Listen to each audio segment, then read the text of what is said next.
Okay, we are live. Okay. All right. So we are live. Let me get the yeah.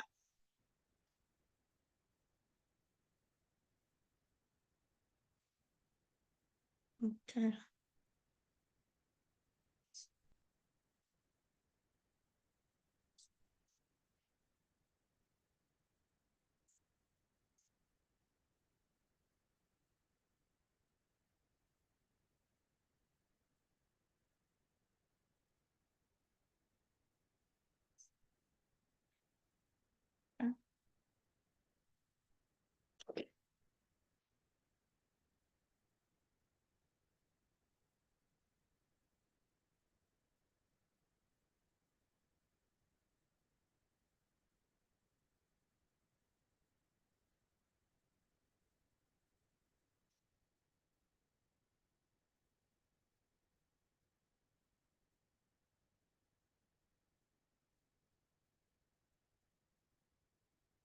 We're just waiting for others. We have 2 more minutes.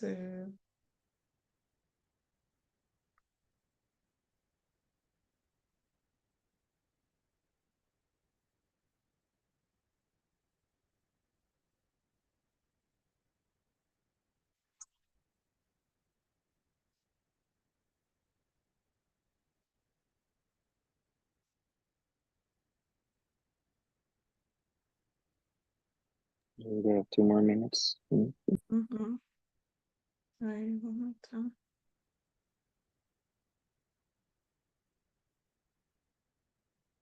Okay, 3 people watching. So we have 3 views. Just remaining a minute. So guys, bear with us. We'll be with you all in a minute.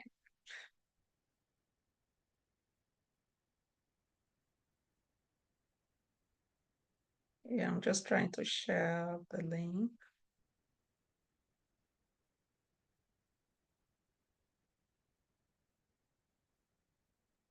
All right, reviews.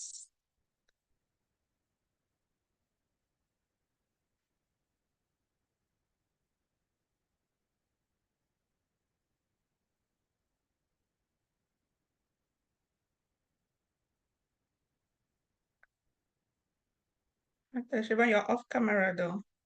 Don't know if you realize it. Yeah, I Yeah. did. Okay. 1 minute. Let me just try. I'm just trying to share that one. Okay, we have 4 people watching, so I think we can start. 1 minute. Okay.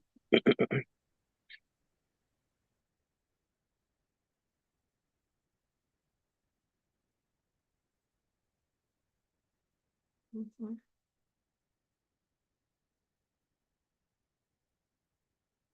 Okay, 4 views. Hi everyone, thank you all for joining.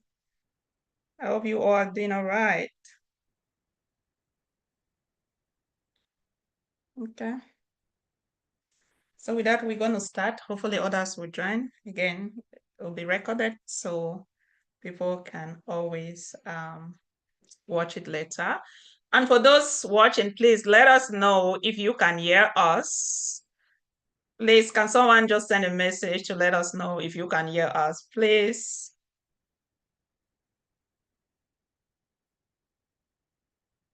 Can you hear us?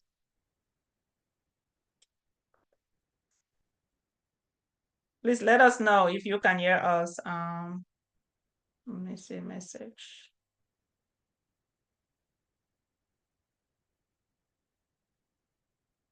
Okay.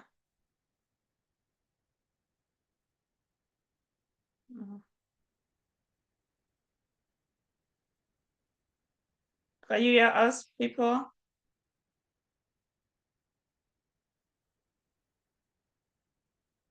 I'm trying to see last time, no people were sending message. Can you check? Are they sending message? I just want to double check to make sure. I'm checking to see if there's any message. Okay. Yeah, we can hear you. Okay. Okay, Sheila, live. Okay, good. Loud and clear. Okay, nice. Hi, everyone. We have Sanja, we have Sheila, we have Abubakar. Thank you all for joining. All right. Okay, yes, we can hear. Okay, Yeah. let me see. So we're gonna start. Hopefully others can join. I just give a little by now I think everybody knows me already, right? So I am Eunice Abora. I am the founder of Unlimited Skies Tech, which is a cybersecurity organization or company that focuses on actually teach people with little or no IT background. And you guys have seen the successful rate. And one of the reasons of us having our special guest here, which I'll later introduce him, is the fact that we've seen situation of people like having the knowledge, very skillful, like they have the skills, but they are not able to secure jobs. And knowing having those skills is another thing. Being shortlisted for interviews and eventually getting those offer letters is another thing. And that's why we felt the need to bring our special guest in the name of Sheban Hutchinson, right? Did I get that right? Correct, All yeah. right. Shaban is an academic affair manager, HRO associate, and a career consultant with the American College Personnel Association and planning member of the Leadership Educator Institute. Shaban, welcome on board. Thank you, Eunice. Thank you. I'm happy to Yeah, be here. you're very welcome. So, how are you doing? How are you doing? How's the Saturday going? I'm good. It's a good day. I'm rested and I'm ready to go. Hi, good. Thank you for honoring our invitation, and it's good to have you on board. All right, so as I said, we're just gonna go straight to the main topic or the agenda of the day. And knowing that you are an HRO professional, someone at the back end, of course, I guess, can I say you guys are the biased type that kind of reject our resume when we apply, but I just want to get from you, can you just like walk us, through the hiring process? Like, what does it entail? How does it look like? Yeah, so for the hiring process, there are many steps or factors to it. I think the first step is really making a winning resume. That usually stands out to us as recruiters. And so the first thing is to make sure that you are tailoring your resume based on what is actually advertised in terms of what we put out there in terms of, and usually you get the description from what we consider the ideal candidate. And so the first thing to do is to ensure that your resume is matching what we consider the ideal type. And so that's the first thing to really get you or having a foot in the through the door, right? So your resume has to be tailored to suit the job that you are applying to. So if you are wanting a job in cybersecurity, right? A cybersecurity specialist. Certainly, you're going to be looking at the description that we put out in the job ad to ensure that your resume is tailoring those things. The work that you do, how is it bringing out those skills? And you have to think about the keywords or phrases, right? Because most companies know they use the ATS system, and so one has got to ensure that, right, to really even be selected or shortlisted as a candidate. You have to ensure that those skill sets are being highlighted throughout your resume, for example, that cybersecurity job. I don't well, and there are different types of resumes, as you know, and so one has got to ensure that, depending on your work history, for someone that is just starting out, ideally we would not necessarily recommend a chronological resume, right? We'd want to focus on a resume that really focuses on your skill set, right? And so an established professional wouldn't necessarily want a chronological resume from you. We'd want a functional resume for someone just starting out. Entry level jobs, you have not been like a mid level professional, meaning you have not been in it for 5 years.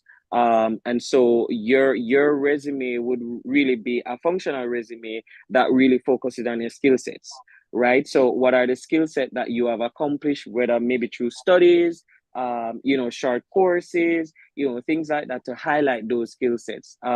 For a more established professional now, in terms of 5 to 10 years, then we would focus on the chronological resume that really highlights the different works that you would have been doing. And again, we don't want you to just put those things on your resume, right? So again, remember, the key thing is to focus on the skill sets that you are applying to, right, for that job advert. And so it's important that you are matching those skill sets. When you go on LinkedIn, that's a perfect good example. It shows you all the different things that you need to look for, right? And it also tells you if you're a good candidate. And again, it's the skills that they match that you put on your resume that tells you, based on this job advertisement, you have maybe 7 out of the 10 skills. So again, it's all about matching the skills to the job that you're applying. I mean, a good cover letter is also important, right? Because the cover letter also now explains in detail what's on your resume. And so again, your resume and your cover letter must be linked. So the resume gives a little teaser in terms of having the key skills and the key phrases, right? And now a recruiter will know also, once they are geared up and lured in, they will now look on the cover letter to see, what have you used those key skill sets to accomplish. And so your cover letter now speaks clearly to your accomplishments based on what is on your resume. And so, again, to your resume really should be more action focused in terms of your percentages, what you would have accomplished when you were in a company. How did you maybe improve team cooperation? What new inventions did you create in that company? And so you're thinking about, what are the things that are selling me to make me a valuable asset for a recruiter to see, to really get you there, Wow, right? this is a lot. This is a lot. So I have to take point because I have to ask questions. And guys, if you have any question for Sheban, please make sure you ask, but he has just put out a lot. First, I didn't even know more about chronological and functional resume. This is my first time hearing that. I didn't know. Right. But first question for you is, you talk about ATS, say, because some of our viewers here, I don't think they even understand what an ATS is. So can you just help us understand a particular towards ATS Yeah, so the and ATS how is is it the being used? Yes. And yes. guys, if you have any question, please make sure you put it, just type your question. That way we can, definitely, and Jeban will address your questions. Yeah, go ahead. Yes. All right. So the ATS is the application tracking system. Now, for major companies, they get tons of resumes, right? And so one of the things that they use is a screening process. And so the ATS really screens it, eliminates the candidates that we don't necessarily think has a skill set for the job, and then it takes or identifies the top candidates for the jobs. I know for the US especially, there is a series or steps of interviews that one does.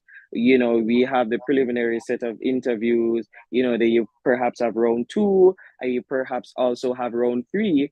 And round three is really the final stage where you are maybe the top five candidates, and you are able to meet with the CEO of the company, the hiring managers as well, in terms of they'll tell you like the benefits, different areas, and also you'll probably be interviewed by the teams.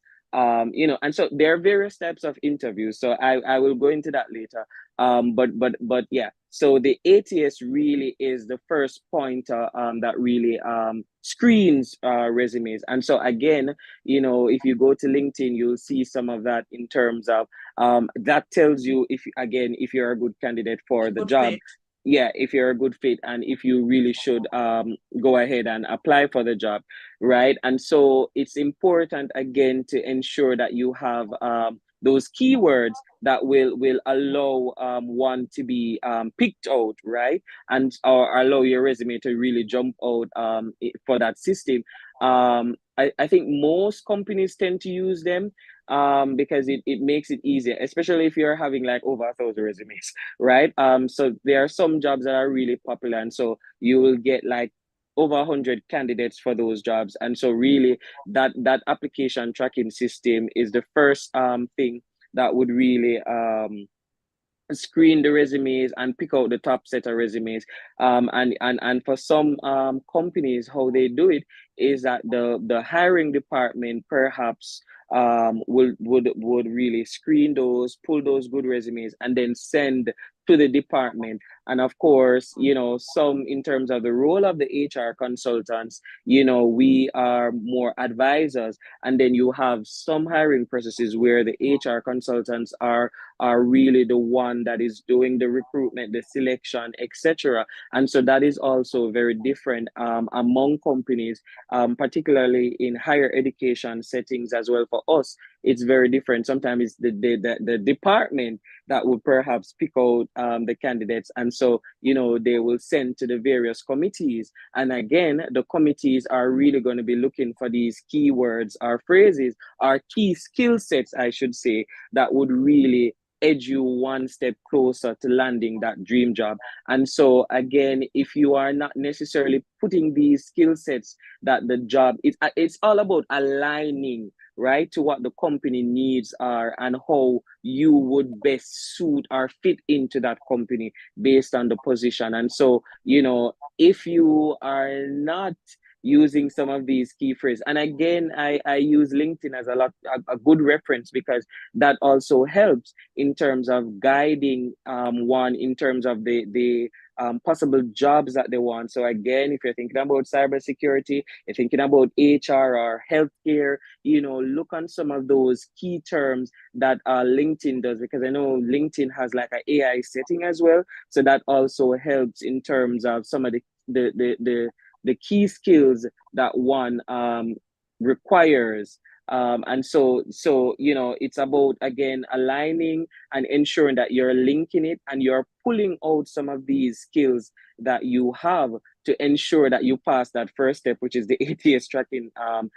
step, right? I don't know. Well, I guess based on the Yeah. questions, we'll go into Yeah, like I the think so. interview So process. Yes, yeah, based on what you've said, it really makes sense. So apparently tailoring resume is a must. It's exactly. a must. And so I think I'm safe to say that a resume is not one size fit all.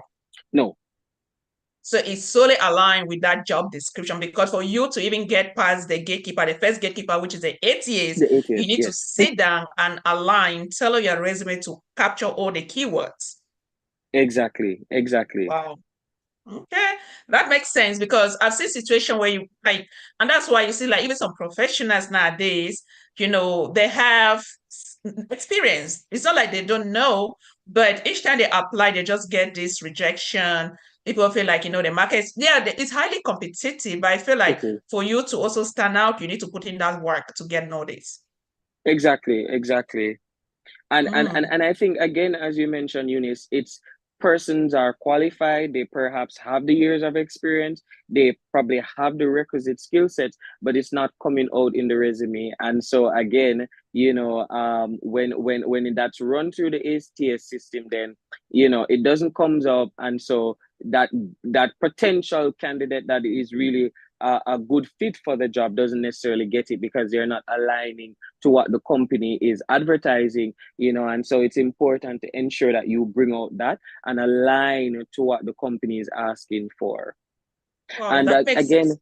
Mhm. yes, oh, sorry. No, So go ahead. there is a key thing that I also wanted to mention. It's important to keep your resumes or CVs. I mean, CVs are more in terms of the academic setting, and for those who have maybe over 5 years in a profession, it's important now that you start doing a CV as opposed to a resume. But some companies may ask for a What's CV the or a difference? I don't resume. think I know the difference though. What's the The, difference? yes, so there's a huge difference in terms of So for persons starting out in entry level, we tend to suggest that you use a resume, right? But for those seasoned professionals who have 5 to 10 years or more, it's best to use a CV. And CVs really are also a very good fit for those in the academic setting. So those going into higher education, so the CV looks at your work that you have done, your publications, your teaching experiences.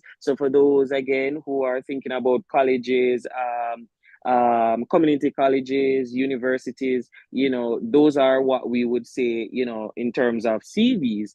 And also those also look at maybe your teaching assessments. What are the teaching reviews that your students would have given you? Again, that also lands you one step closer to the job, because now the hiring company would now be seeing your results, what the students are saying about your teaching philosophy, how do you teach. And so it is ideal for those persons to use a CV, those seasoned professionals. And again, you look at what the company is asking for. So some may say CV slash resume, and so for that it's okay. But you tailor your, whether it's a CV or a resume, based on the field that you're applying to. So if it's maybe perhaps again an example, a cybersecurity teaching job, then certain you would now be using a CV, right? Because you're going to be assessed on your teaching one. And especially if it's a tenure track position, then you would really want to show the teaching experiences that you have had, your research publication, any papers that you would have had or co-authored, or any journals that you would have written. And so a CV would be best there, right? And for a more seasoned professional who don't, and again, another thing is the word limit for your resume and your page limit for your resume. I was about to get there. Yeah. Yes, So yes. So can if you yeah, like expatiate on those, please? yes, so again, if you have more than 5 years in the field that you're applying to, again, it would be advisable that you use a resume. You'd now need to use a CV, right? Because we try to keep resumes, concise, to the point. It picks out your highlighted areas, your accomplishments, your key skill sets, and we keep that 1 to 2 pages, right? For someone again between entry level, 1 to 5 years, it's advisable that you keep the resume. It still can be chronological, because then, of course, having 5 years of experience, you would have had certain levels of jobs and skill sets that you really should highlight on your resume. But you need to keep it to 3 pages the most, right? Well, Oh, 2 pages the most for you starting out. But for those 5, 6 years, then you can go to 3 pages, because really you would have had the requisite skill sets and professional experience or journey that one would want to see. And then, of course, you keep it concise, because now your cover letter is going to be bringing out all of that is on your resume, that is just a teaser for the recruiters to see. Right. And so that's why you want to keep it concise and short. And so the recruiters now will use the cover letter to see exactly in details how you are really aligning to that job description that we would have been posted. And then now, of course, your CV, as I said, now would really boast your academic accomplishments, your professional experience, and it's very different. And again, I want to say this: your CV is not a one cap fit all, right? Because you're going to be now tailoring as you go along based on the companies that you're applying to. And so it's also important that it's versatile, right? You keep the same set of information in terms of your contact information, your email, maybe your LinkedIn profile. Ensure that it's very professional, because of course, recruiters, we do go on your LinkedIn profile to see exactly, how you are in terms of a professional space. And so it's important to ensure that those are there. your contact information, and ensure that your contact information, while you're doing the job hunting process, you are checking your emails, you're keeping your phone charged, so that recruiters can contact you. Usually, if we try via the cell phone and we're not getting you, then we go to your email. So, ensure once you're in the job hunting phase, you are actively checking your emails. And of course, you have at least one or two CVs or resume, because again, for an HR professional, it's going to be very different in terms of how you tailor your CV or your resume versus someone that is applying for an academic position. And so it's important that you look at these things in terms of what exactly we need. For our HR professional, we will be looking at, how would you have improved the company? How do you have improved people culture, our culture overall in terms of the institution, versus maybe academic, where we're looking at your teaching experience, your teaching philosophy, your publications. And so it's all very important how one tailor a resume versus a CV. Wow, it's a lot. Actually, I need to come back. I have to I actually took that for point, but we have a question from Abubakar. So he Okay. says, how would I tailor my resume to have a job in cybersecurity with no work experience? But I have a bachelor's of science in information technology and a certified security plus. So I guess Okay, now that's this a is the good difference question. between a resume and a CV. So how can he tailor his resume to stand out and get a job in cybersecurity with no work experience? What will you advise him? Okay, so that's a very good question. So for me, I would say his resume has to be one of a functional resume, right? Because he doesn't have a lot of work experience.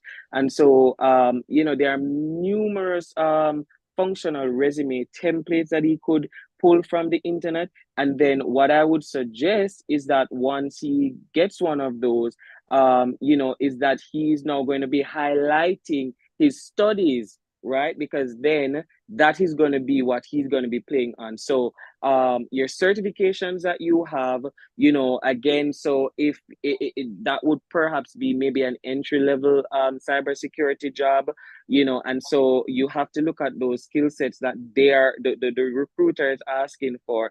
And so if your skill set is that you have certifications, I know most of those they will ask for certifications. So now you're going to play out your certifications in terms of what you had in terms of learning and the various areas of cybersecurity that the recruiter could say, okay, this person has a requisite knowledge and skill sets that we could use to apply to our company. And so again, you're thinking, how am I going to be using this to stand out, to become a valuable asset to that company? And so your studies as well in the university, you could list some of the possible courses that you do that are aligned with what they're asking for in terms of the skill set. So you're not going to just be putting things on your resume, you're aligning it again with the job description, right? And then look at the different areas that you would have studied that align with the skill sets that they're asking for, and then you highlight those. You can also put your voluntary experience, right?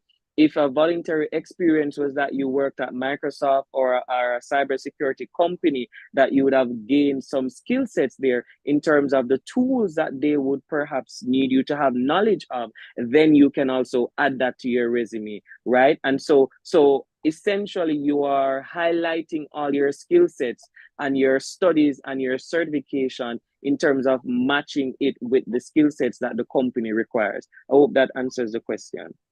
Okay. Yeah, so he has a follow-up question. I think with that, before Abuaka will take your follow-up question. So why we talk about that functional resume skill set and all those things, how is like I also want you to like talk more about cover letter. I'm somebody that I am not a cover letter girl. I'll just do my resume and say, but how important are cover letters when applying for jobs? Yeah, so the cover letter is extremely important. So, in addition to your resume, again, as I said, the resume is really a teaser, right, for the companies or the recruiters.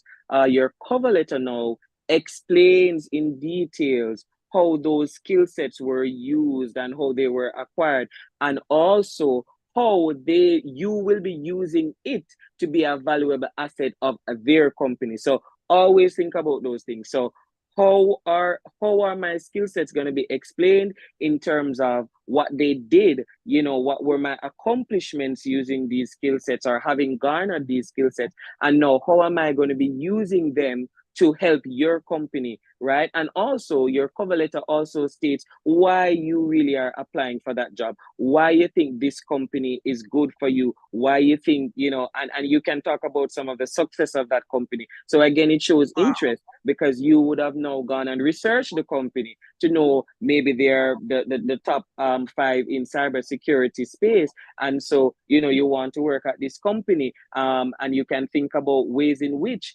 you can improve that company, having garnered your skill set. And so all of those things should come out in your cover letter. Now, that is what it's going to be the things that really cause you to stand out above the other candidates. And of course, the interview is to close the deal or to seal the deal. So again, I'll go more into the interview process, right? But Yeah, really, yeah, not yet. We still those have a are lot the of things that questions. we, So interesting. Even for yeah, yeah. myself, I'm not gonna lie, it's just an eye opener. All right, so and then for the cover letter, I think we have two questions. Let's just wrap up this cover letter thing.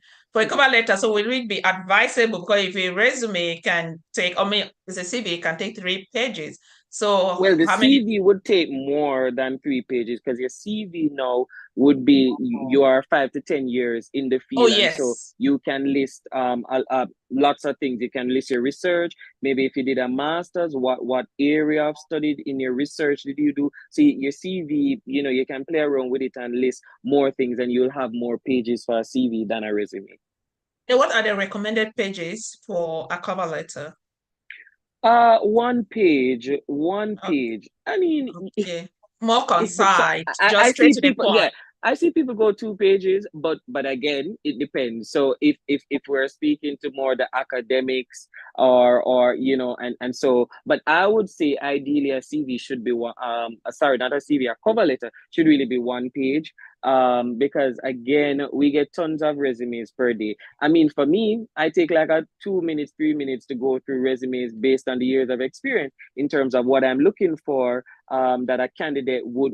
And again, of course, if you're thinking about how we have to vet numerous resumes on a daily basis, experienced recruiters, we just we'll pick out the key things that we need and decide, do we shortlist, do we reject. And so it's important that you are thinking about that as well, to say, we have over 500 people applying for this job. How do I stand out? The key thing is not to be long, be concise, and just ensure that you're highlighting your key accomplishments and your key skill sets, and also again how you will be of value to the company, right? What are you going to bring to the company that is going to be unique, that sets you apart from everyone else that is applying? Okay, so we have 3 questions to take. My one last question. Okay. So each time we apply, say for example, because I've seen situation you have cover letters optional, so does it mean that do you guys also receive the cover letter, at the back end, like the ATA two, or just does it come along with our CV or our resume, or how do you receive Yeah. the cover letter? So It it does? usually does. It usually does. For Okay. most systems, you have to upload the cover letter and the resume. Oh, Because yes. really, the resume, as I said, it lists in concise form your key accomplishments and Right. your skill set. Right now, the CV we use, because again, the CV now will tell us in details what you would have been doing based on the snippets that you would have put on your resume. So always think about that. That the resume is the teaser, like a The cover precursor, letter. but really Right. the cover letter is, Letter. also adds value to the Yes. resume, because now it highlights and explain in details, what you would have accomplished or what you would have placed on your resume. And of course, Okay. now the interview process, right? We will We're pull gonna from go that. there. Yeah. We're gonna go there. Let's take question. Okay. So another question. Abubakar said that I work in a group home with over 6 years as a director support professional.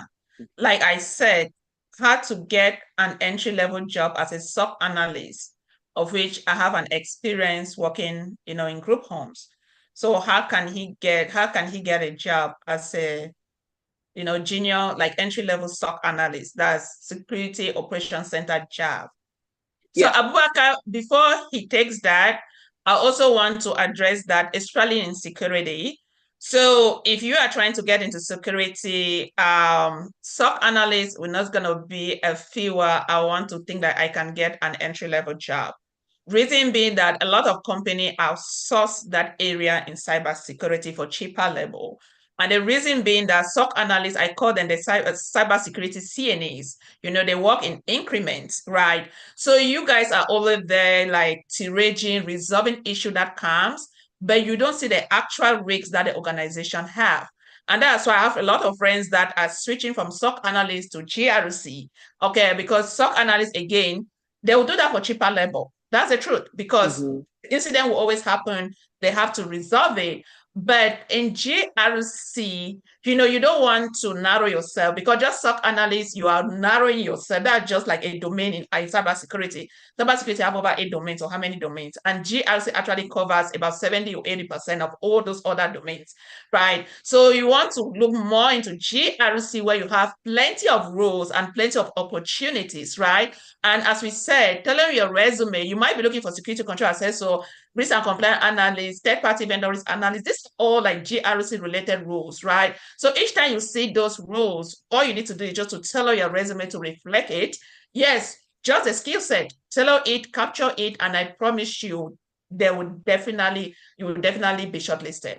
Okay, so don't just narrow yourself on SOC analyst and SOC analyst alone. So do you have something for him before we take No, the I next think question? you would have Okay, answered that question perfectly. Yeah. okay. So just highlight those skill sets. Again, what based on what you studied, use those. You can list those courses again to show how you are the best candidate for that job, and how those skill set that you have garnered, how is it being linked to the job description of that the position that is being advertised. So yeah, Eunice, you would have captured it perfectly. Okay, that's good. And then we have it for Alex said, if you have university degrees and certifications, can it be added up to constitute work experience? Yes, so again, you are highlighting those areas that you would have studied, and again, you are linking it to what the recruiter is asking for. So if they're asking for knowledge based on various cybersecurity applications, or any other application based on the role, you are going to be using those once you would have studied in those relevant areas at that university or at that college. You are now going to be highlighting it, and you can list again the subject areas that you would have accomplished. And some companies require maybe like GPA, depending on financial companies, Ernst and Young, and so again, you're going to be highlighting those educational experiences, in terms of linking it to the skill sets that they're asking for. Once you would have studied in those areas, you're going to be highlighting those, because really you don't necessarily have the work experience, but you have the requisite qualifications in it, and so you have to play on those qualifications. Okay, that's good. Yes. And also in addition to that, I've seen like some job description where they might need like 8 years of experience or 10, but someone with a master's or PhD, they will bring it down to like 2 years or something. Or Exactly. maybe it just complement your educational background. So Yes, I've it seen does. roles like that also. Yeah, it does. It does. Really, because a master's or a PhD speaks to higher learning and higher studies. And so, again, if you don't have the 8 or the relevant years of experience, but you have the relevant studies, right? Then again, we take those into consideration. Okay. And then someone, Ophelia said, I have never done cover letters. Some job boards also give option to upload it. I will do one and upload two. So with that, before Sheban said something, Ophelia, still your cover letter should go with that job description. Okay, so Exactly. you are showcasing your skills, align it with a job description, because you have job description that have like different skill set and all those things. Based on what you have on your CV or your resume, or whichever one you are going with. But if you need to come with a cover letter, it definitely covers what the things that was not captured on your resume, but align it Exactly. solely with that job description, and it should go with each and every job. So even when they put optional, because that's a question I asked him, where you have to upload, once you upload your resume, it comes along with your cover letter. And of course, so tell me, be honest, do you guys really have the time to read our cover letters? Oh, we do. So for the candidates that we would have selected or shortlisted, yeah, we do. We definitely go through the cover letters because now that prepares the questions in terms of what we're going to ask you in the interview. And for me, with a psychology background, I usually tend to go for the behavioral questions, right? And so that is what complements the hiring team, right? There are others who will ask you various questions based on the knowledge of the area. And for me, as an associate, I usually go for the behavioral questions in terms of how do you operate within a team? If there are crises, how do you respond to those things? I provide the situational aspects in terms of, because really we most companies we work in a team, right? And so we have to think about how do you gel as a team. And again, the final round is usually where the teams come into play when they interview you, they shoot questions based on the department that you're going to be working in. And then we also have other units that you work in collaboration with that we also allow to be a part of the final process, right? And so usually that's when companies ask you if the first round, maybe it's a video where we send the question. So again, there are many options, right? I'm just giving you a few. And so, but for the final round, you usually have to come in person when you are meeting the various units that you work alongside. And of course, they get a chance to interview you as well. Okay, so yes, I have my own question, but let's take some questions there. I have a couple of questions. See, I'll come back. At least I jotted down. All right. So someone said that Osarumen, I hope I pronounced your name right. I am a classroom assistant with no degree. How do I get an entry-level GRC job? Okay, this is Mhm. where I'll say that you want to be able to take like skill training like what we offer, right? Because believe me or not, the market is competitive in as much as I think with Abubakar, you might have your bachelor degree or master's degree. There's still no guarantee that company will hire you. I have friends that we all graduated more than 2 years ago. They've not been able to secure a cybersecurity role. Okay, a master's in cybersecurity. Because correct me if I'm wrong, I feel like what hiring managers are looking for somebody that can actually defend their skills. Don't come with more theoretical knowledge, what you did, but the actual skills is not there, and nobody wants to babysit you. They want a situation where once you come, you hit the road. It doesn't matter if it's an entry level, they will not train you. It's hard. Okay, take that role, see how you can better yourself, growth and all those things. And that's how our trainings, like what we offer, we actually target those areas.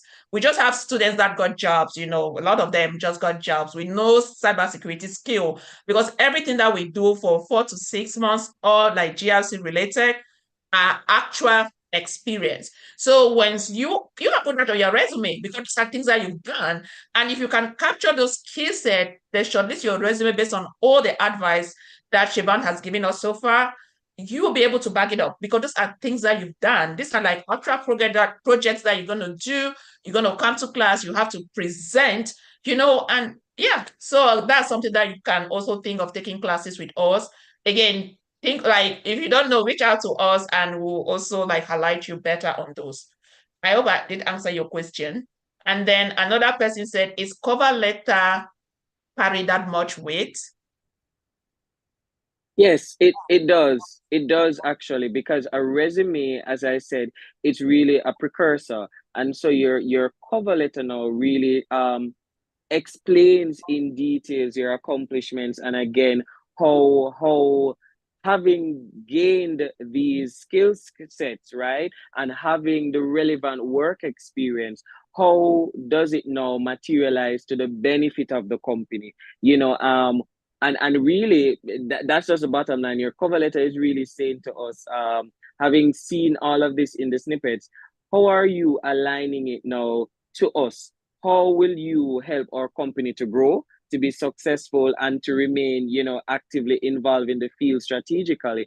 And so, yes, a cover letter is always important. Usually, most companies, even if they ask for a resume, once you're a shortlisted candidate, they perhaps will reach out to you to ask you for additional things, such as your CV, such as your qualifications, right? To actually see what you would have put on the resume is truthful. Because really, again, there is a screening process, there's a background screening as well. And so this varies across companies, right? But usually it's the first step is really to ensure that your resume is there and it's aligning to the qualifications that are being advertised, and how the CV now further explains it and why you are the best candidate and what you are going to be using your skill set to accomplish for that company.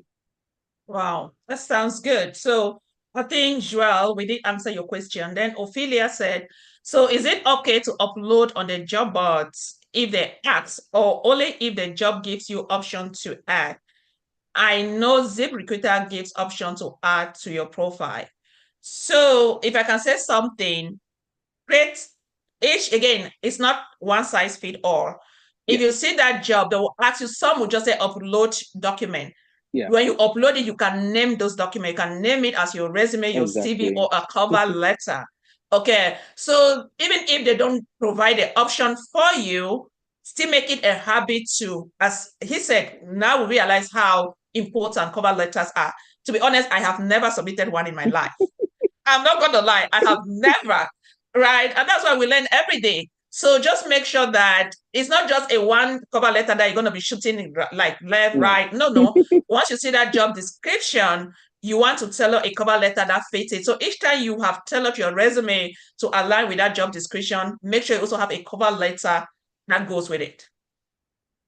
Siobhan, I Exactly. got Yeah. it? Yes. Perfect. Okay, good. This is honestly, this is so interesting.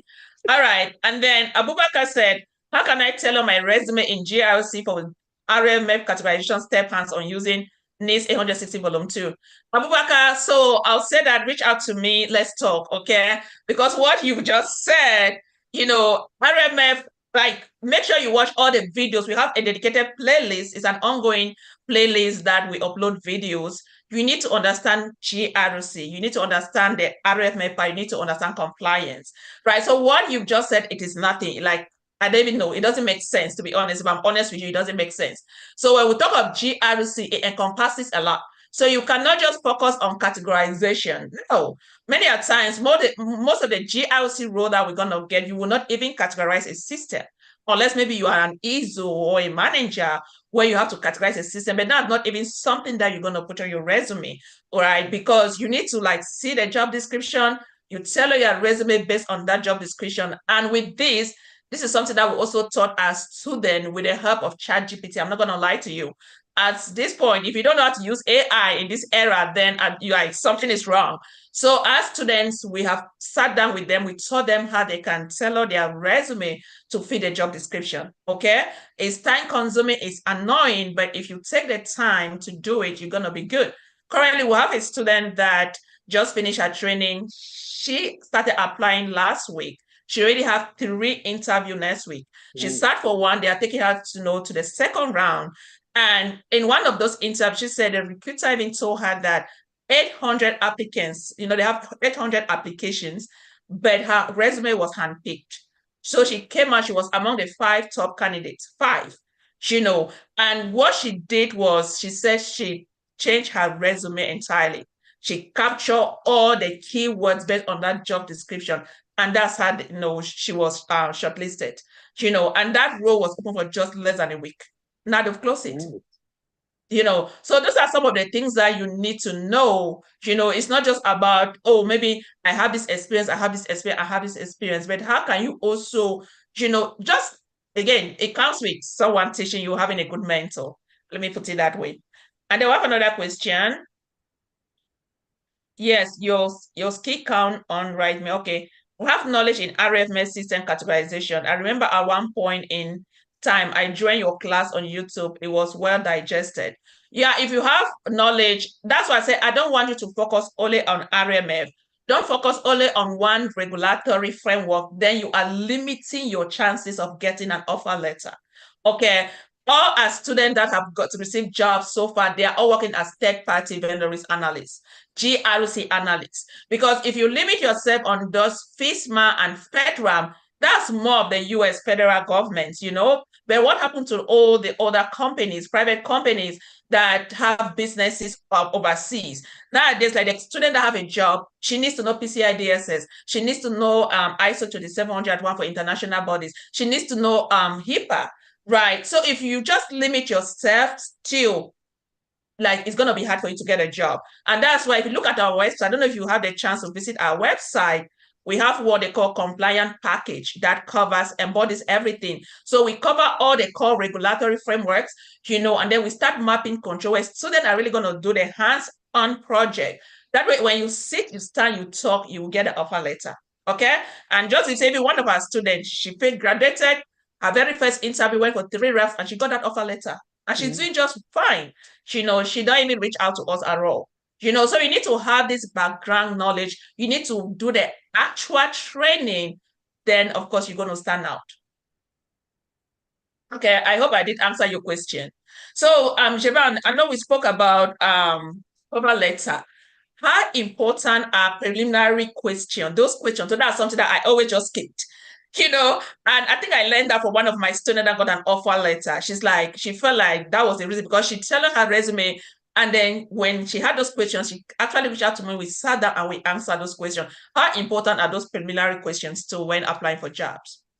Yeah, so the preliminary questions are very important, right? Um, Really, it's the first part of the interview process, right? And so it's important again to really ensure that one, you're highlighting your skill sets. You're thinking that in terms of answering the question, how is it going to be able to put me one step closer to being the top candidate, right? And so you know, think about it just as any other interview. However, you just have those set of questions, but really it's really a base interview or a first step interview. And so again, it's a part of the screening process. And so, you know, don't just put I know what some persons do based on their cover letter. They would just pull some of that and just upload it on it and then send it off, right? Because sometimes you're really applying to numerous jobs in a day and sometimes you're a bit exhausted, right? And so it's important to really do those when you are more fresh, you are more alert in terms of mental focus, right? And so, you know, your preliminary questions are really very important because, again, it edges you one step closer to landing the dream job or landing your job. And so it's important to ensure that you think clearly about what the questions are asking and always ensure that in the back of your mind, you're thinking, you're answering the question as to why am I the best candidate for this job? Why do I think you should hire me? Why am I a valuable asset to your company? Right. And so yeah, I would definitely say this, the preliminary questions are very important. They should not be taken lightly. Think about it just as how you would be doing an interview or an in-person interview or a Zoom interview among various hiring managers. Ensure that you are again aligning the questions, your responses, sorry, based on what is being asked or advertised. Ensure that you are aligning. Wow, thank you. Wow, that sounds really, really good. So, guys, do we have any question before we move to the next phase? Just if you have any question, make sure you put it. That way, let's try and address it. Okay, and then another thing that I want to ask, based on my research, they Mm-hmm. said that there's also a format that you need to have your resume or your CV, that ATS read Word documents better than PDF. So, what do you have to say on those? Yeah, I agree. usually with PDFs, it affects the ATS system or the applicant tracking system. And usually, I mean, when I started out, applying for various jobs, I would have recruiters reaching out to me to ask me to convert from the PDF to the Word document, right? Because again, it affects the system, right? And so it puts you at a disadvantage as well, right? Because the ATS system is not able to track properly and to pick out your skill sets are identified. It affects their programming software, and so it's important to keep it in Word version, right? I say that to all candidates, when I'm doing sessions, ensure that it's in Word, so that when you go through the process of uploading it, right? And usually when you're uploading it, also the system will tell you, right? It's preferred that you use the Word version so that the ATS system,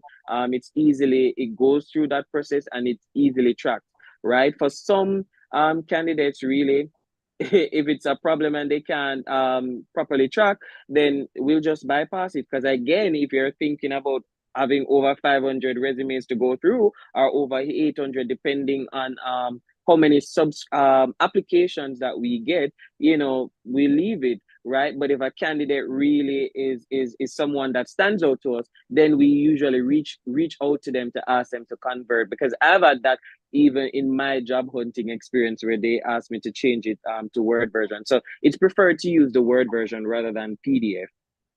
Yeah, wow. So that makes sense. I think that is being covered. And I know you also kind of mentioned slightly about LinkedIn. I'm trying to make sure no stone is left untouched. So on LinkedIn, because I know when you go to LinkedIn, you see a job description, they'll tell you maybe you might be a good fit and all those things. So those suggestions, you feel like, it helps, right? If you have Yes. to apply for that particular job based on what you have on your profile. Yes, right. So LinkedIn is again one set such tool that recruiters use, right, to really see what candidates are like. And so it's important again that you have an updated resume or an updated CV based on again the job that you're applying to on your LinkedIn profile, right? Because again, in my experience as a recruiter, as a job hunting as well, most times you can see when the hiring managers are going on and they view your profile, right? So you get the notification from LinkedIn, right? And they would have sent emails via LinkedIn, right? And request an inter or set up an interview for me as well. And so so your LinkedIn profile really, I don't think I covered this, but your profile really should speak to your skill set, your accomplishments as well on your LinkedIn, right? It's important to not leave it blank. I know for a lot of seasoned person, you'll see the areas that they would have done in cybersecurity, in HR, in healthcare, right? And some of their key accomplishments. And so it's important to have that on your profile as well as your resume or your CV, because recruiters are on LinkedIn and they're viewing, right? And sometimes they'll pull from that same CV or resume that you have on LinkedIn and use it and also reach out. And, that could be the first step in you landing that job. And so it's important to ensure that your LinkedIn is up to date, right? And your resume or your CV is also up to date. And also ensuring that there is a thing on it in terms of some of the jobs that you're looking at, whether you're open to networking or you're open to a job. It's important to ensure that some of these jobs in terms of cybersecurity, that you are ensuring that your skill sets are there, right?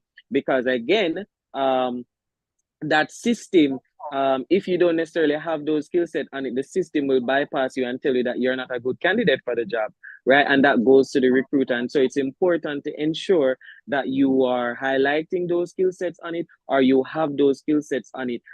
Those are what we call the keywords, right? That will also land you one step closer to the interview process. Wow, that sounds really, really good. Wow, thank you.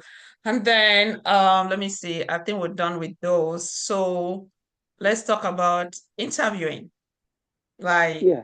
okay, through the screening, what are some of those things that you guys would look now? Say you've selected, we've gone through the process where you've selected, you've sorted resume or CV. So talking about screening a student, so what are those things that you all usually look for? Yeah, so as it relates to the interview process, Mm-hmm. yeah, so for the interview process, again, the interviews can be in varied ways. I know for some companies that I've worked with, I've seen where they send you like a video thing with the various questions. Sometimes it's 5 questions. Sometimes they are pre-drafted questions that they send to you, right? And the hiring committee comes on and they'll interview you. I've been in an interview where you have all the candidates, the top 3 candidates, myself being one. We were being interviewed by the hiring managers and they throw questions at us, right? So when you go through an interview, it is important, whether it's on Zoom, because I've at most interviews now, I'm seeing it's really on Zoom or maybe Microsoft Teams. I've seen a few of that. And of course there are rounds of interviews. So one has got to, ensure that again you're mentally sharp and you're ready, and always when you go to an interview, remember fundamentally we are asking you, it's just various questions, but we're basically, we want the same response in terms of why are you the best candidate for the job, right? When we say tell us about yourself, tell us about any key accomplishment, sometimes we'll say tell us something that is not on your resume, right? And so we're not asking for personal details. What we're asking for is what are your relevant training? How are they applicable to the job, right? How are these skill sets applicable? And why are you the best candidate? And what is the value that you are bringing to our company? Why should we hire you? Those are the fundamental responses that we need to have in the interview. Of course, we look for confidence, right? But I mean, nerves is a natural part of all the process, and so we're not necessarily concerned with how nervous you are in an interview. And I was speaking to a colleague recently, and I was saying to her that interviews are fundamentally the same, right? There are different ways in which we will ask, because there are questions that you need to solve, especially as cybersecurity personnel. There may be a question, right, that you would have to talk about, like risk and threats. That how do you protect your company, right? You may have to do a presentation for the members of the board or the recruiting team, right?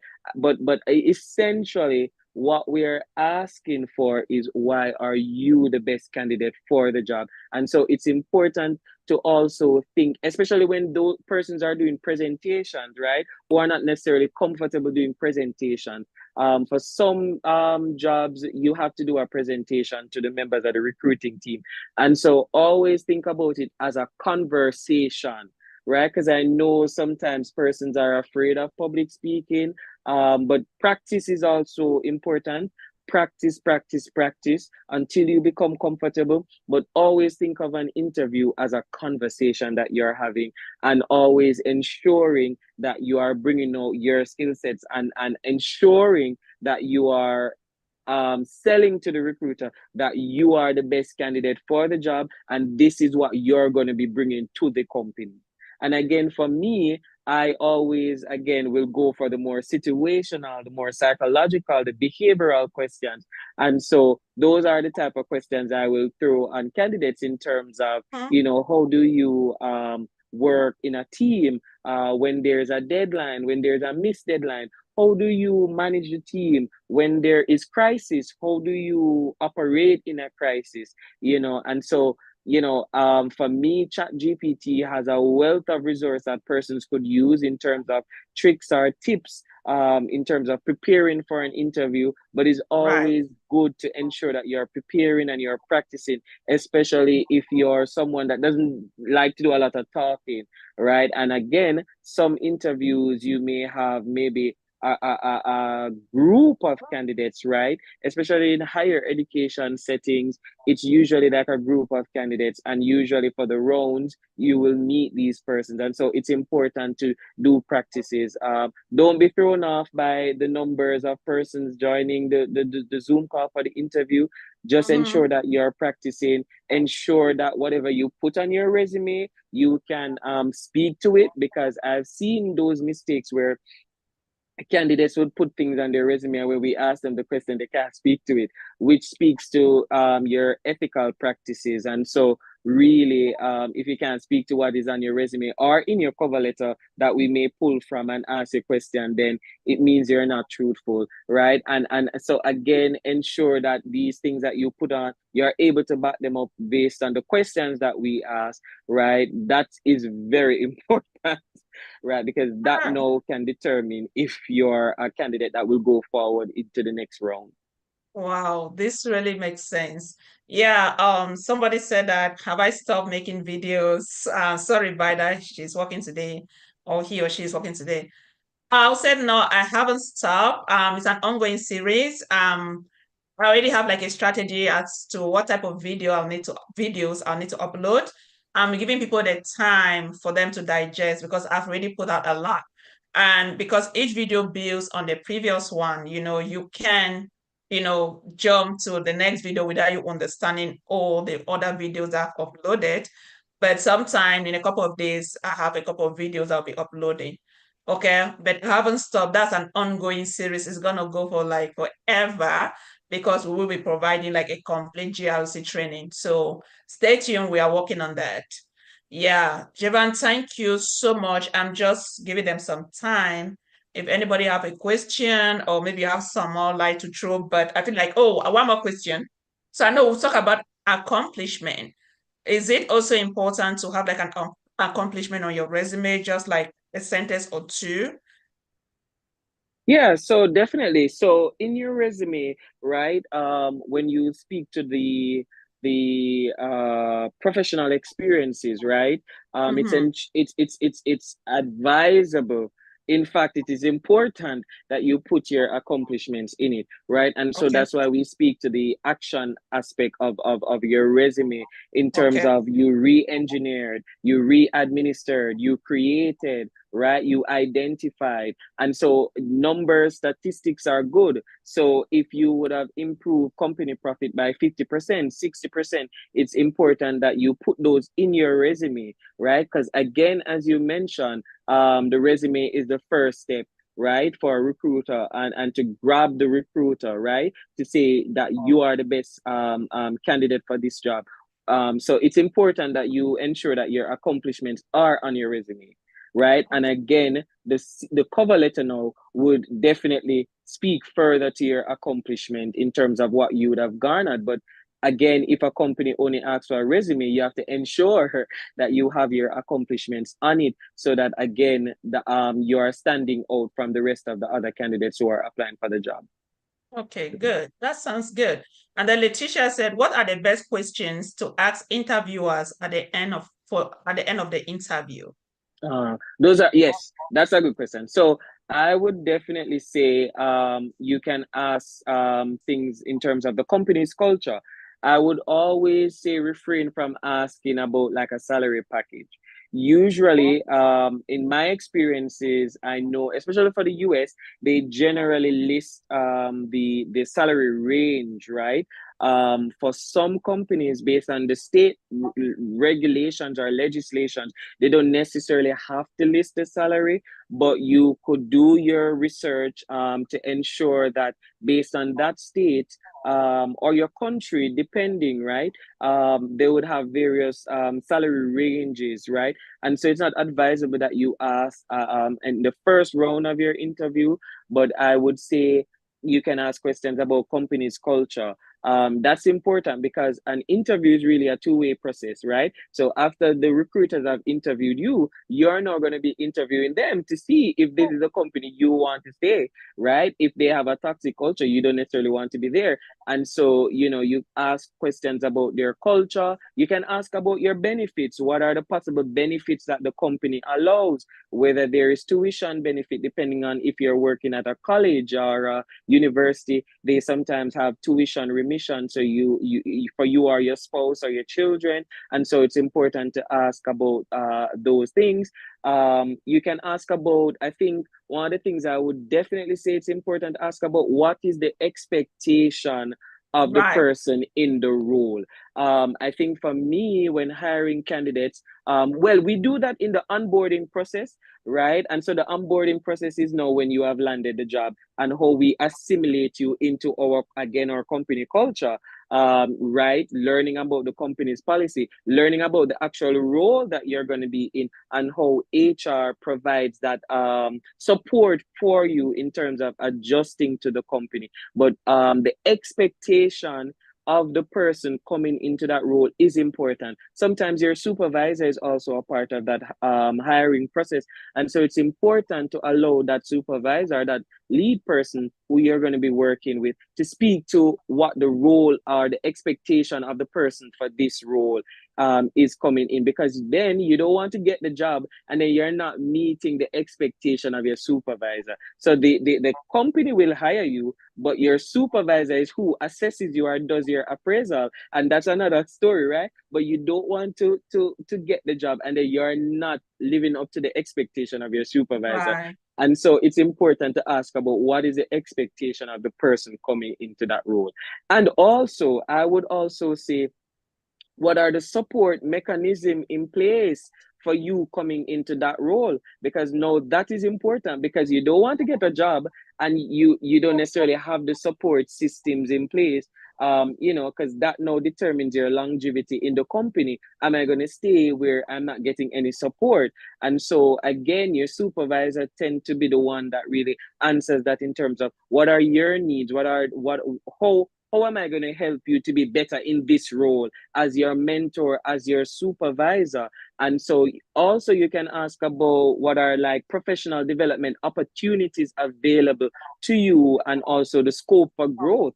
Because then you think about maybe a small scale company, and again, that will determine your longevity at that company. Am I going to be using this company as a stepping stone to advance my career? Because there are certain levels, and then I can't go no further in that company, right? And so again, you ask about the scope for growth and any areas for professional development, because again, you don't want to be in a company where there is no scope for growth or areas for professional development, such as certifications, paying for your certifications, going to conferences, etc.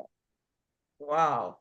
Okay, that sounds good. And also, why saying that, I have a couple of questions here. So, can you also ask why the role, why is it that they have that role open? Could it be that somebody left or it's a new role that got created? But I think those can also be discussed maybe with a recruiter before. But is it a valid question to ask the It hiring manager? It is a valid question. So I remember doing a interview for that, and someone had asked, right? And no, that determined, how I would operate in that company. So you can ask that, because usually, and they'll tell you, I've asked questions like, how many candidates are vying for the positions, and the recruiters tell you. So I mean, it's, it, and and there's another important question you can ask: what is the next step?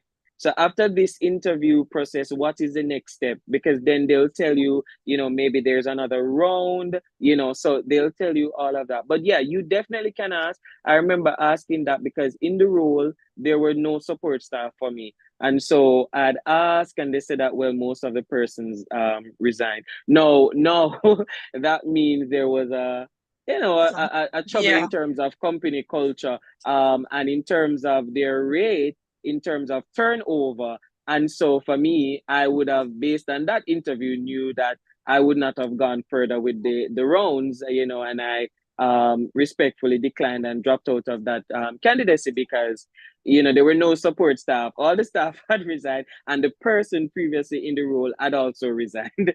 Wow. So yeah, asking those questions, it's important. You can ask, what was the role like previously, and so again, to because roles change, right? So Right. initially they could advertise something, but then the role would have been changed within that time of advertising.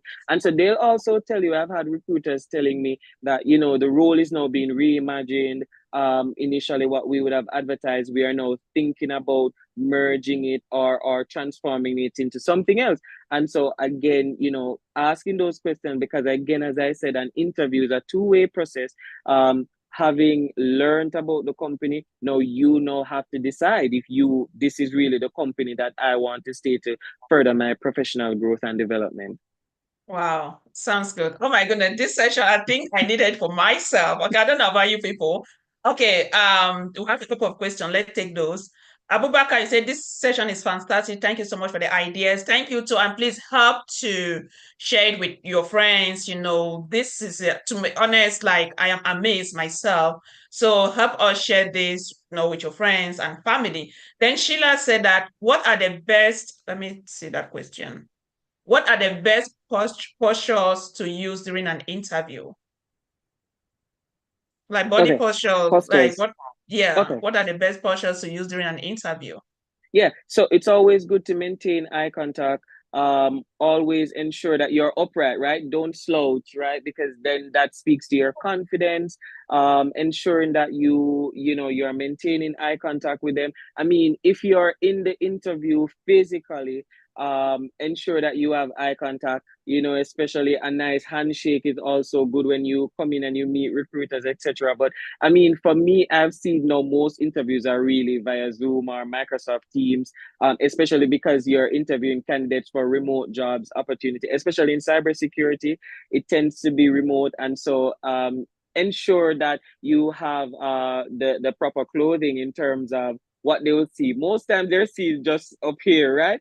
And so it's important that how you dress also portrays that depending on the job that you're going into, right? So your mode of dressing is important. Maintaining eye contact, ensuring that you appear to be confident, and really just owning the space, knowing that you are the best candidate for that job, ensuring that, because mindset is important, right? So in Right. your mind, just ensure that you know that I'm the best candidate for this job. And so your posture will speak to that, right? If you slouch, it would show that you're really uncertain, you're not sure, you lack confidence. Because again, we'll know that you're nervous, right? But we're not focused on your nerves, being nervous. What we are focusing on, how are you the best candidate for the job? Why should Good we job. hire you? And so that is the bottom line, and that is what you need to sell to us when you come to the interview. Okay, wow, that's good. What are the use of gestures?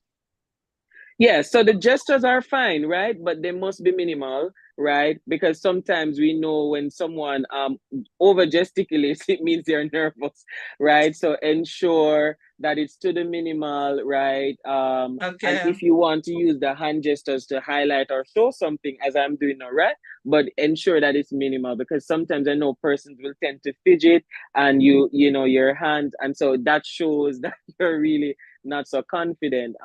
But ensuring that it's at a minimum, and it's not overly done, right? It's Okay. moderate. All right, good. And Ophelia said, how many questions is good to ask? 3 or 4? Okay to ask what their current challenges are in the role. So she's asking first, how many questions can we ask? Can we ask up to 3 or 4 questions? And then can we also ask their current challenges that they're facing for that particular Yeah, role?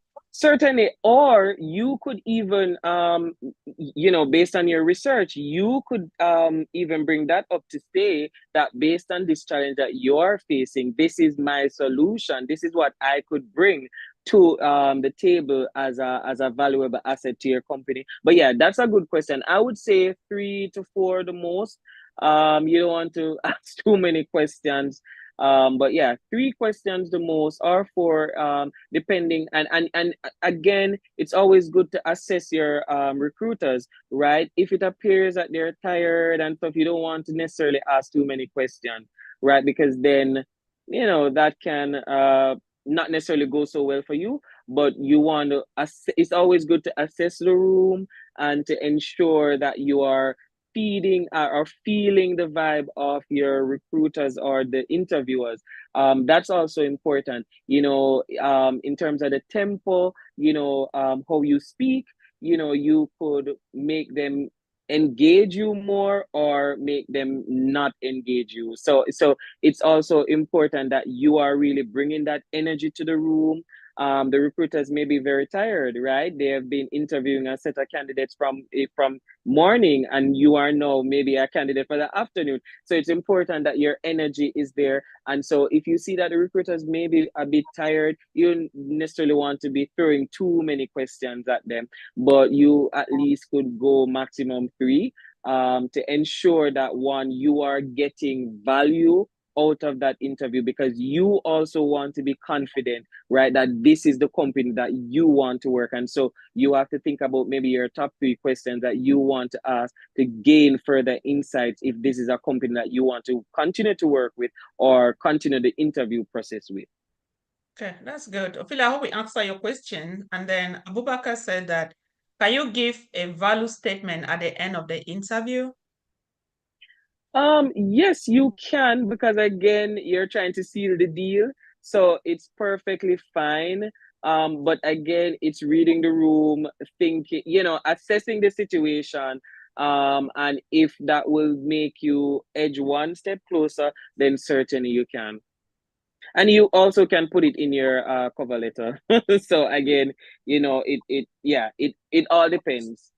Okay, that also reminds me. So with that, what if you take an interview? Is it also advised to send like a thank you message, like a thank you letter addressing the team and all those Oh, you things? can. Yeah, you definitely can, because again, Does it you're add any networking. value It does. on that? It does. It does. So for me, I would say it, especially if the set of recruiters are going to be the team members that you're going to be working with. I know for some, they outsource it, so the HR or the executive search committee, they deal with everything from the recruitment and selection.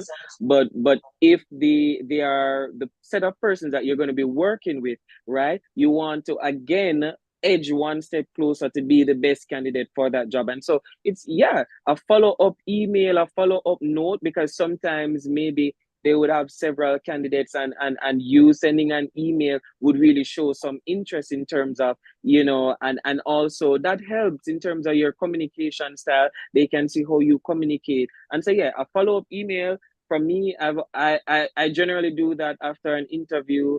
Thank them for their time, and also a follow up to find out what are the next steps for me, in terms of the round two and stuff like that. So yeah, it's advisable and it's important. I mean, if you don't think it is, but I would say it does help too with networking and showing your communication skills or your communication style. So yeah, I definitely say to continue to follow up and to connect with that person, because even if you don't get that first job offer, right? They may be hiring for other positions, and I've seen that too with my journey, where the vice president would call me and said, "Oh, I remember doing your interview, but you were so energetic. I think this job opening is the best fit for you. I think you should apply." So yeah, maintaining connection is also very good. Okay, good. And Letitia said, can I ask about work-life balance in the company culture? Yes, you definitely should. You definitely should. Because then again, it will now help you in terms of your final decision. Because then an offer can be made, but then having done the interview, you maybe weren't satisfied with the work-life balance. And so, you have to think about yourself, especially if you have family and, different things. How does that fit into this role? Does it require that I work on weekends? Does it require that I work on holidays? Because there are companies like that where they put it out there. And so it's important to read the job description and the expectation of this person that is going to be hired, right? Because then you will now have to determine based on your personal responsibilities if this is going to be the most suitable job for you. So definitely asking about the company's culture, their work-life balance is also very important. Okay, good. And she said, what is the best way to negotiate salary when it is given in a range? Yes, Oh so my, it's Yeah, no, that is very important. In terms of the range, one, you're going to be looking at your skill set. So one, you also have to again do the research. I know for the US especially, the range is it's not the same across states, right? And so it's Yes. important to ensure that based on your value, your worth, that you know, right? And so for them also, they look at your years of experience in determining salary range. Right. So if you're a mid-level practitioner, you'd be mid-range, right? And as opposed to a senior person with over 10 years experience in the field, then definitely you're going to be demanding certain things. And again, you can ask about that, right? When you move on to the other stage after you have passed the first round, you definitely can ask. And of course, remember guys, your salary is not necessarily set in stone. Most recruiters, they have a range. And so if you're not necessarily satisfied, you can continue to negotiate based on your skill set, based on your years of experience, based on what you are going to be adding to the company, that value added benefit. You can speak to your HR. And usually, I know for like final rounds, HR usually meets with the candidates, and usually you can talk about your benefits package, your compensation package. But usually, as I said, sometimes too, once you're a first candidate in terms of the first selection process, sometimes you get the benefits package there and the recruit. And at that point, you can also, when you see the salary, you can also now start the negotiation process with them. Because then if the company tells you, well, this is the range that we have, we cannot go any higher, and you believe that based on your value and your skill sets and your years of experience, that this is too low, then no, you have to make a decision whether you want to really go forward with the interview or really to stop at this process. So those factors are very important, and you definitely can negotiate. It's always advisable, right? If you're not negotiate from day one, let the recruiters know, what is the salary range. And again, you should do your research, right, to know the market value for these positions. So because usually sometimes too, in the screening process, they will ask you what is your expected salary, and so you don't want to give a lesser value, right? So it's always important to research the field or the job that you're applying to ensure that you are setting up yourself and not putting yourself as a disadvantage when focusing on your salary range or the salary that you desire. Right. So I think with that, hi Nana, thank you for joining. Like she said, she joined late. Is the session going to be recorded? Yes, you can rewatch. You can watch this on YouTube. It's being recorded, so we'll have it on a live session. Once you go on YouTube, you will see. So talking about range, what if it really comes with a range? Say this job ranges from, I'll say 100 to 120. 120 is the high percentile, 100. So you now, okay, from your experience, they've shortlisted my resume. That's the range they've given me. Can I go to the high percentile 120? I mean, you can, right? But again, Is it you have to think, advisable to go like to take the if high percent? if Okay. you have the relevant skill set. So I know for us, when looking at range, it's really your skill set and your years of experience. No, having a master's, having 10 years, you definitely could, because then you would be a senior professional, right? An entry level professional, we would not be expecting you to advocate for the highest range, because then your HR would not be granting that, right? Because then you speak of matters of transparency. How does one assess you? And it's really the skill set, your years of experience and qualification that would determine the range. And so when you're asking for a certain salary range or a certain salary, you have to be realistic in terms of where you fall on that scale. And so as a senior professional, certainly you are going to be advocating for the highest range, right? If you really align to the job, right? If it is at the base minimum in terms of your qualification, then we really would not advocate for you asking for the highest range. So again, you have to assess it, and again, what is the market value? Because based on various states or provinces, we say in Canada it's provinces, right? In the Caribbean, it's country, parish, islands. So you have to determine what is the economic background because if you are in a state or province or island or country that the position or where it's situated is very expensive, right? Housing is expensive. You have to think about that in terms of market value, and you don't necessarily want to be disadvantaged by taking a lesser salary that would not help you in terms of housing, transportation, depending, right? So there are many factors when thinking about your salary negotiations that you have to think about. And one of that is definitely the socio-economic area in terms of where you're going to be working, because then definitely you would not necessarily want a salary that would not compensate for all those factors. Okay, Nana said, "Oh my goodness, this session, I don't know if we're going to have him again, but to be honest, I have learned myself. I feel like I have been schooled. Okay. So, guys, do us a favor, share it. This is a wonderful session. People need to really learn. So, Nana said that I'm not too sure if this has already been discussed, but what's your take on writing an attention grabbing resume summary when career changing, when you are changing a career? What would be your take on writing an attention grabbing resume that can stand out? Yeah. So definitely. So again, that speaks to your summary, right?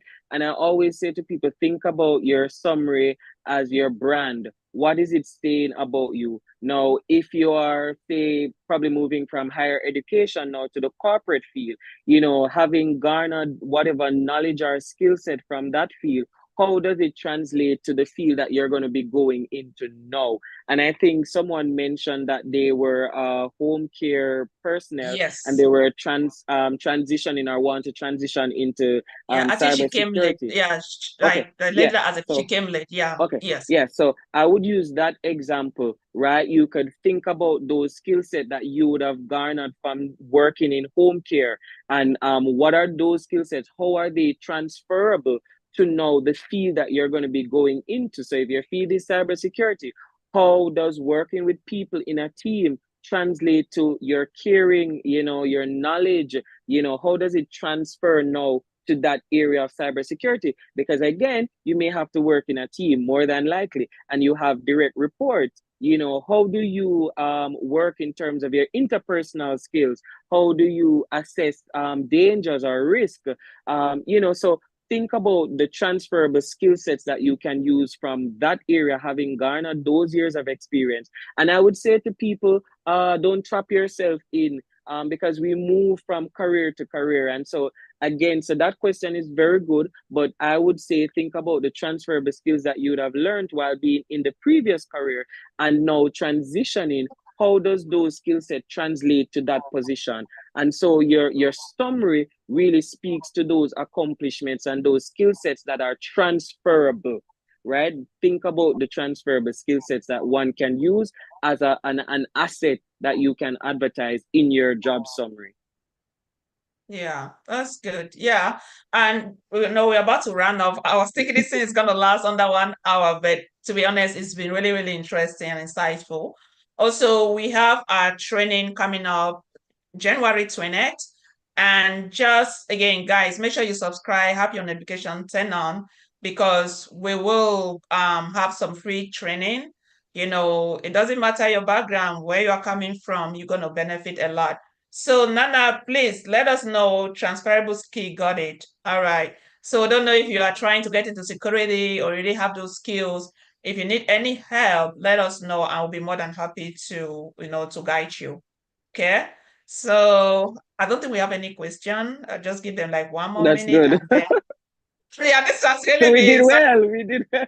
I We know. answered Thank you all the so questions. much. Like myself, that's what I always tell people because you hear they've laid this person up, they've laid them, you have years of experience, you're unable to secure jobs. And based on what you've covered, I said I've covered like about 50% with our students, and they've been so successful. You get so again, this has really been successful, like helpful with what you've just ditched out, them putting everything to practice. I'm telling you, the sky is our limit because I know they're going to do just fine. Yeah. So, Nana, if you're trying to pivot into security, we have a training, hands on training. I've just put my number. So send us a message. You can send me a message there, and I should be able to like reach out to you. But we'll have a training coming up. I think we also have a free town hall where you guys will have the chance to meet with some students that got jobs and they are doing just fine. And as I said, GRC cybersecurity is broad. Okay, you want to be able to specialize in field or domains that they're always going to be that job security.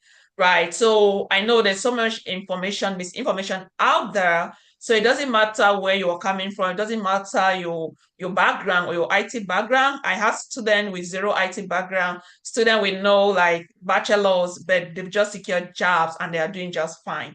Your number on the website, yes, I do have my number on the website. But as a matter of fact, let me just send it. 1 minute, Jevan. Yeah, no worries. Okay. Yeah, so that's my number. So call, let's like connect, and then that way we can add you to the upcoming. We already have a WhatsApp class group that we can add you. Is it possible to write a transition letter, Abubakar? Is it possible to write a transition letter? In Like terms of transitioning from one career to the other. So he's asking if it's not possible. necessarily a letter, but I would say in your job summary, you should do that, and you think about the transferable skills. But a transition letter, I wouldn't necessarily say so. If you're gonna highlight it in your cover letter, then that's fine, because again, you are thinking, how will this aid you one step closer to the job that you're applying for. So if it is that you speak to that in your cover letter, then that's acceptable. I'm not necessarily certain a transition letter would necessarily help in the recruitment process, but really the cover letter would. And so I would say, if you're going to write a transition letter, you'd morph it into your cover letter more so. But again, you're speaking to the skills that you would have garnered in that field and how they match up to the field that you're going to be applying to, and how you transfer them to that field to make it applicable. Yeah. So thank you. And Nana, yes, I'm saying that you put identity access management in particular, and that's why I said that you don't want to narrow yourself. Actually, see, you watch this video. That's something we cover with Abubakar. Identity management is just something, it's just like 1/10 of what cybersecurity entails. And nowadays, it's not even a domain that I will advise anybody to specialize in, because I have friends who've been laid off. Okay, they have tools that will automate identity management. It has to do with access. So GRC encompasses everything. So in as much as they are granting people access, we are the one assessing the control. We are the one ensuring they have policies. We are the one make sure they meet actually adhere to different regulatory authorities. Okay. So again, this is something that just connect with me. Should be able to guide you better, and you weigh the options. If this is something that you really like and you want to pursue as a career, we'll be more than happy to help you. So guys, anything for Jeban, please, you guys, if you've learned something, can we put the thumbs up? Thank him. This is powerful. As for me, I'm so grateful. So guys, give him his flowers. He deserves those flowers. Thank you. Thank you. Yeah, he deserves those flowers. For all of you here, guys, say something that way we can just run up. And hopefully, if you guys need him again sometime in the future, I don't think he mind. He might, join us and again answer whatever questions that we might have. Yeah, so just give it some time. That way. Okay. So they are giving you flowers. Good to know. Like he Thank need those you. Thank flowers. you. Yes.